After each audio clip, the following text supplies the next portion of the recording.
Mateus capítulo de número 8, eu quero ler o versículo de número 20, diz assim: E disse Jesus: as raposas têm covis, e as aves do céu têm ninhos, mas o Filho do Homem não tem onde reclinar a cabeça.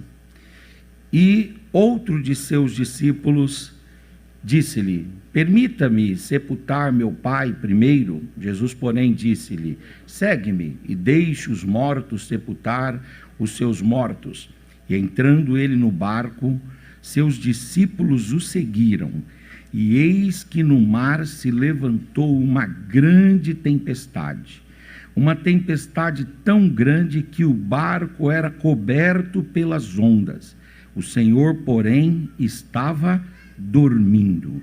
E os seus discípulos aproximaram-se e o despertaram, dizendo: Senhor, salva-nos, porque perecemos. E ele disse-lhes: homens de pequena fé.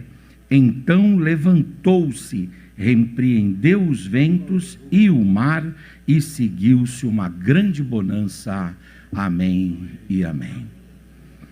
Queridos irmãos, o Senhor Jesus, ao contrário do que alguns querem erroneamente fazer-nos crer, ele não era um homem rico, dono de uma rede de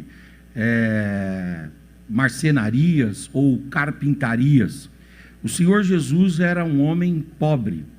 Ele era um homem pobre, em primeiro lugar, porque ele veio de uma família pobre. A Maria e o José eram artesãos simples, com pouco recurso, que viviam basicamente de uma atividade empresarial familiar, em que a família mesmo produzia e ia para o comércio vender os produtos que faziam.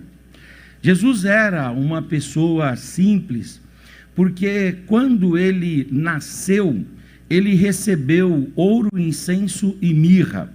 E os biógrafos extra-bíblicos, eles dizem que aquele ouro, aquele incenso e aquela mirra que Gaspar, Belchior e Baltazar, os reis magos, trouxeram de presente para Jesus, aqueles produtos, aquelas especiarias, aqueles presentes foram vendidos. José levantou com isso recurso, e esses recursos foram usados para financiar a estadia de Jesus por 6 ou 8 anos lá no Egito.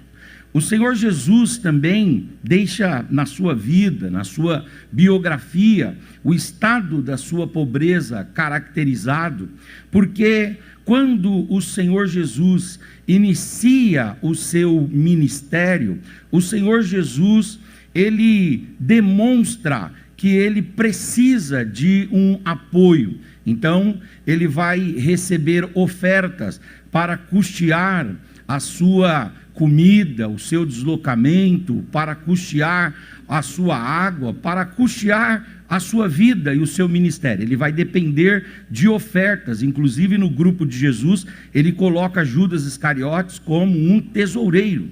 O Senhor Jesus, ele não tinha a sala da celebração da ceia. Os irmãos se lembram bem que foi uma sala emprestada. O Senhor Jesus, ele dormia nas casas das pessoas. O Senhor Jesus, ele descansava nas casas que recebiam a ele, e nós temos ali em Betânia uma sala ou uma casa muito importante, que é a casa de Lázaro, Maria e Marta. O Senhor Jesus também, quando entrou em Jerusalém, ele não entrou montado no manga larga, ele não entrou montado nos melhores animais e cavalos e camelos, ele entrou montado num jumentinho. Primeiro, por uma questão de profecia, e segundo, porque era o animal que estava acessível em Jerusalém naqueles dias. Ainda, o Senhor Jesus, ele demonstra a sua hipossuficiência, a sua pequenez econômica. Quando o Senhor Jesus, no sepultamento, ele não tem um jazigo, ele não tem um lugar onde o seu corpo possa descansar, ele precisa receber emprestado também um lugar, uma sepultura do José de Arimateia. Mas além de tudo isso, nós temos as próprias palavras do Senhor Jesus, quando ele diz aqui para o homem, ele diz: as aves têm os seus ninhos, ele diz: as raposas têm os seus covis, mas o filho do homem não tem aonde reclinar a sua própria cabeça. É muito interessante que quando Jesus chegava em alguma cidade e por alguma razão ele não conseguia ser recepcionado, hospedado, ele não conseguia ser abrigado em uma casa, o Senhor Jesus ia para as montanhas, e lá nas montanhas ele orava, e depois que ele terminava o seu devocional, a sua oração, o Senhor Jesus fazia como Jacó, ele pegava uma pedra e colocava essa pedra como seu travesseiro, de modo que o Senhor Jesus não tinha de fato e de verdade um lugar para reclinar a cabeça, ele não tinha um lugar de fato e de verdade no qual ele pudesse dormir com qualidade. Ele não tinha uma cama plus size, uma cama king size, ele não tinha o colchão, da King Star, de molas ensacadas, quando você mexe num lado, o outro lado não mexe. E Jesus não tinha nada disso à sua disposição. A situação dele, sobretudo em relação à sua dormida, e a sua condição econômica, era uma situação muito difícil. Só que pasmem os irmãos com os detalhes das Escrituras.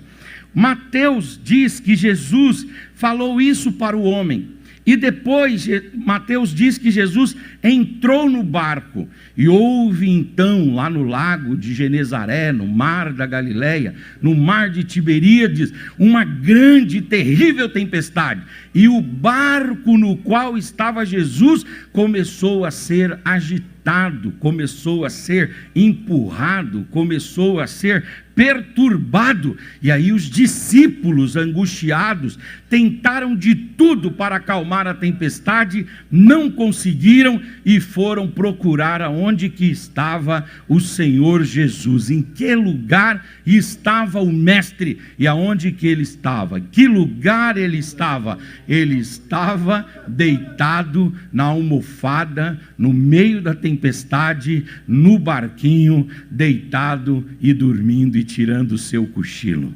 Isso nos ensina uma lição poderosíssima. A lição é esta: Jesus não tinha aonde reclinar a cabeça, mas aonde ele resolvia reclinar a sua cabeça, não havia tempestade, não havia vento, não havia mar, não havia levante, não havia circunstância, não havia dificuldade, não havia dilema, não havia conflito que tirasse de Jesus a sua paz. Ele dormia tranquilo.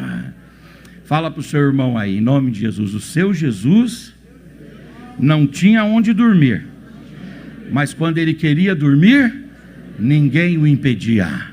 Ele tinha paz do sono tranquilo. Uramacandaramahai. O Senhor Jesus tinha paz do sono tranquilo.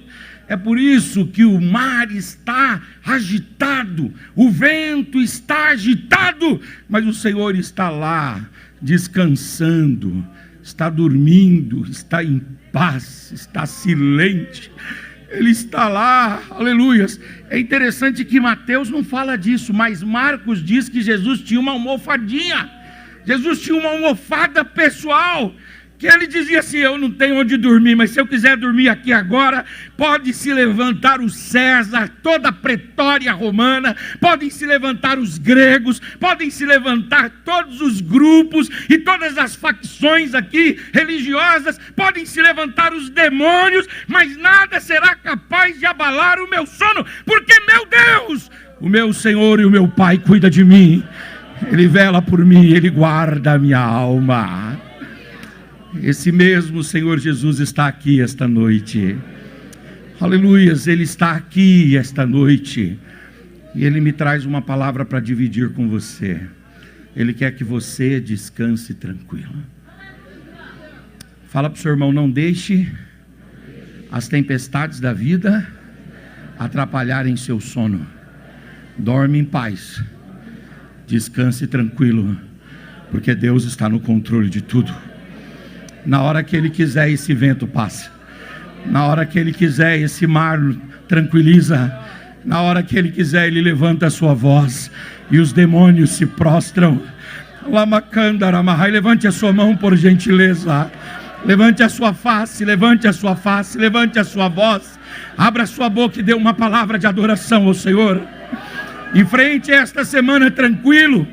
Enfrente os seus dias em paz, sabedor de que as tempestades, as lutas e as dificuldades podem ter fugido do teu controle, podem estar acima da sua capacidade, mas tudo isso está nas mãos de Deus.